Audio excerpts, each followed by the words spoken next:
fim de escutar uma palavra de esperança. Mês da Bíblia 2025. Encontros bíblicos para grupos, refletindo sobre o texto da carta aos Romanos proposto para o segundo encontro. Romanos, capítulo 3, versículos 21 a 31. A esperança não decepciona.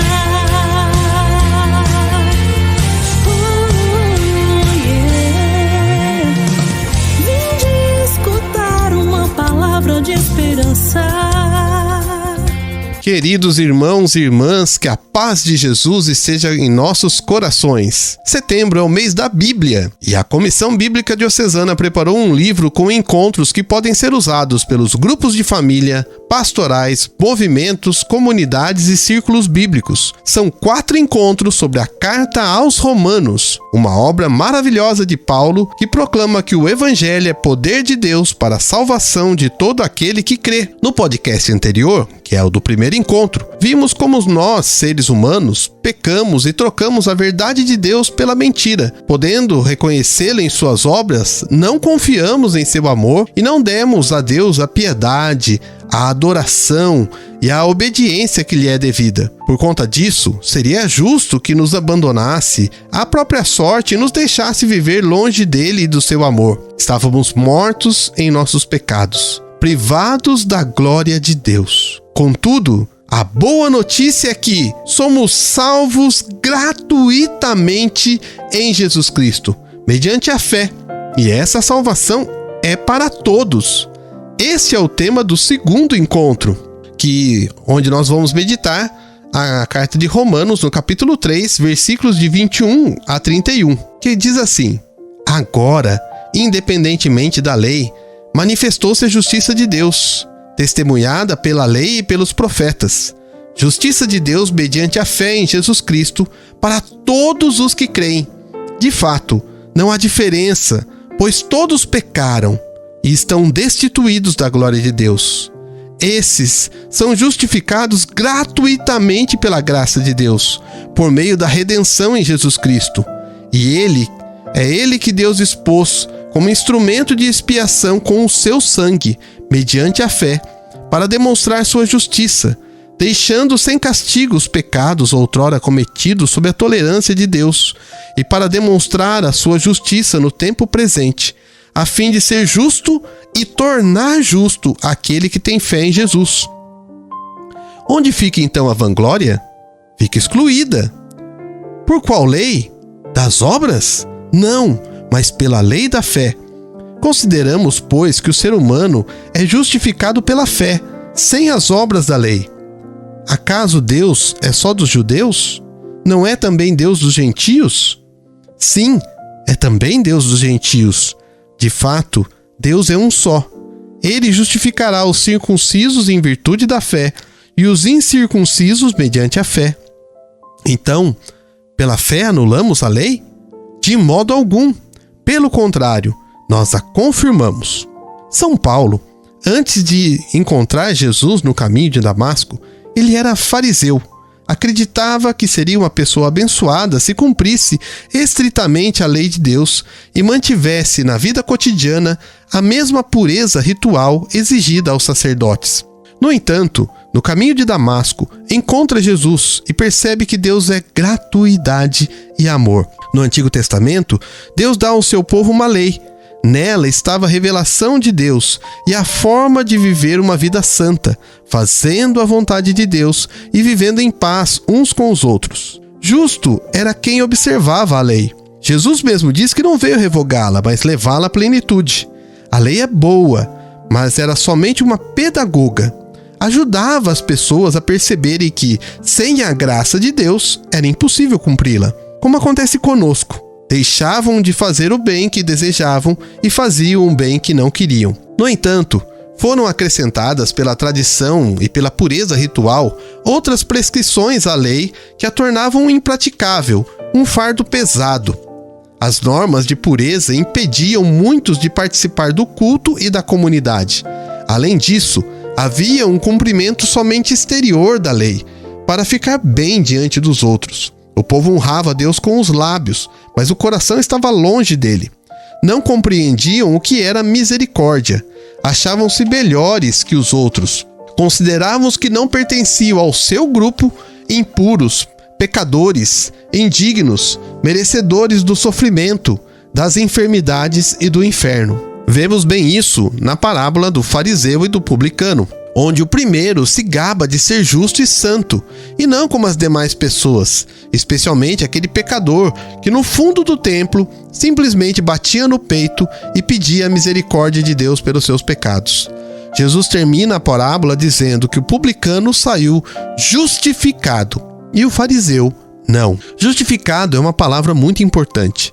Significa que o publicano, um pecador público arrependido, estava mais ajustado ao que Deus é e à vontade divina que o fariseu, que confiava em si mesmo e se gloriava da sua santidade. Retomemos o texto da carta aos Romanos.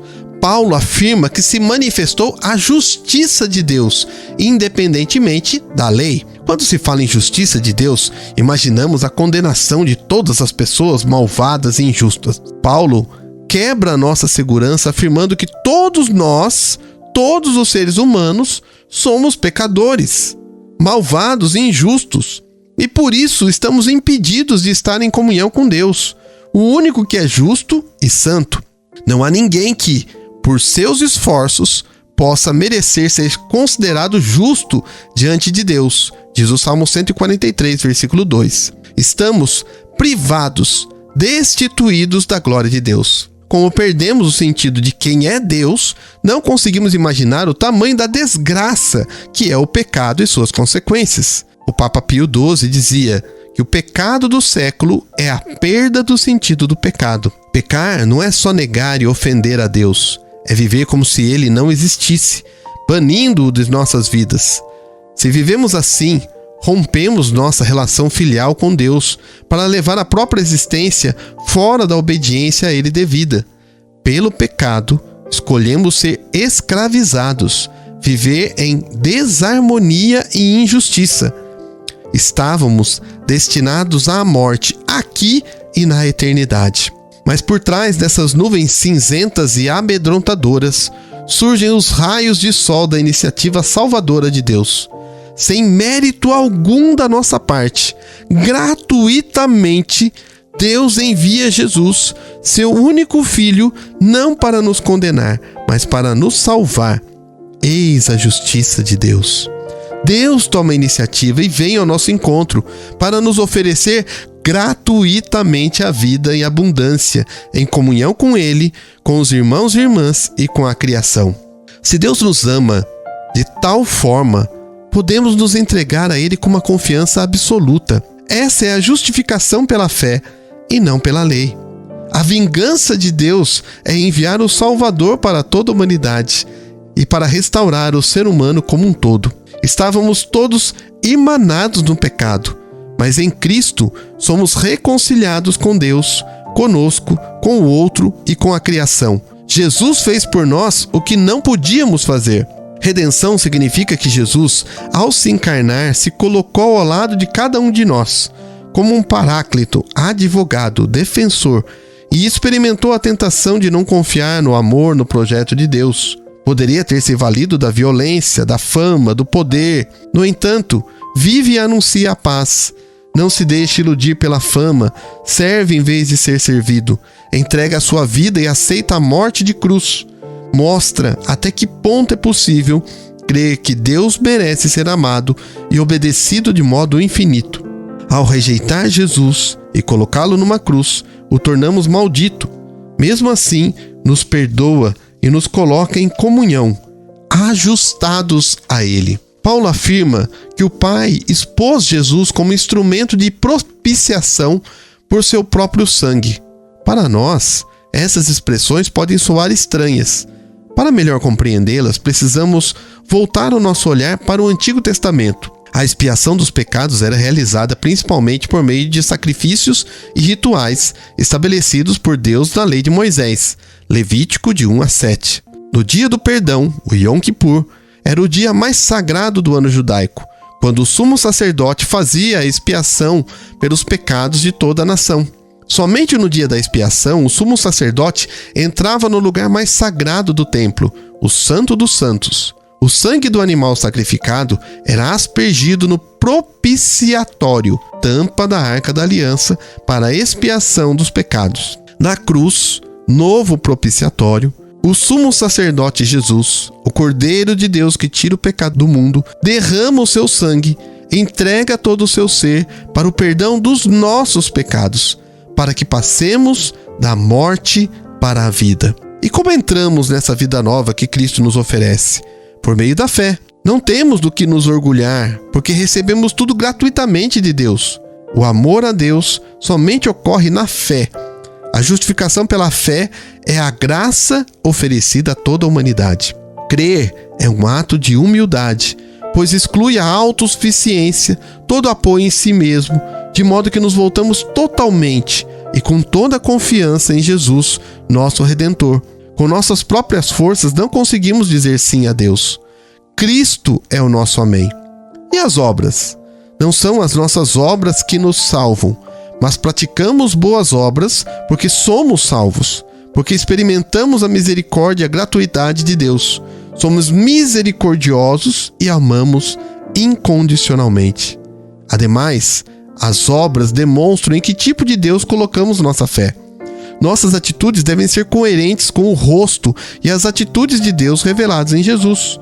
O próprio Paulo dizia: "Sede meus imitadores, como eu sou de Cristo", a tal ponto que possamos dizer como ele: "Já não sou eu que vivo, é Cristo que vive em mim".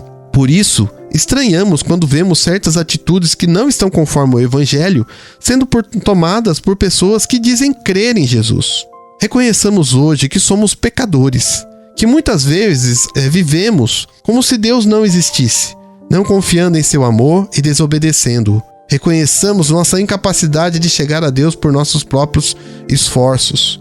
Agradecemos a Ele pela imensidão da sua paciência, misericórdia, condescendência e amor para conosco. O Senhor nos oferece gratuitamente em Jesus, a todos nós, o perdão dos nossos pecados e a vida divina. Nos apropriemos agora da obra da salvação, da vida nova e abundante que Jesus conquistou para nós por sua morte e ressurreição.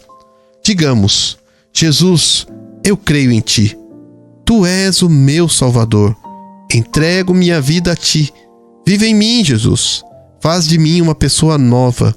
Retira de mim o orgulho, a vaidade, a autossuficiência.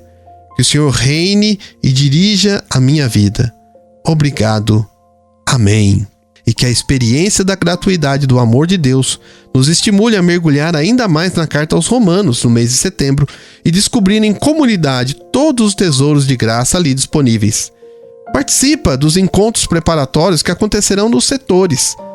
Além disso, utiliza e compartilha os subsídios que a Comissão Bíblica disponibiliza, tais como materiais para catequese, para jovens, para liturgia. Os livros para encontros já estão disponíveis nas paróquias e comunidades e podem ser usados em grupos de quarteirão, pastorais, movimentos e grupos. Que a palavra de Deus habite em nós ricamente e produza frutos que permaneçam. Bom mês da Bíblia a todos! A esperança não decepciona. A esperança não decepciona.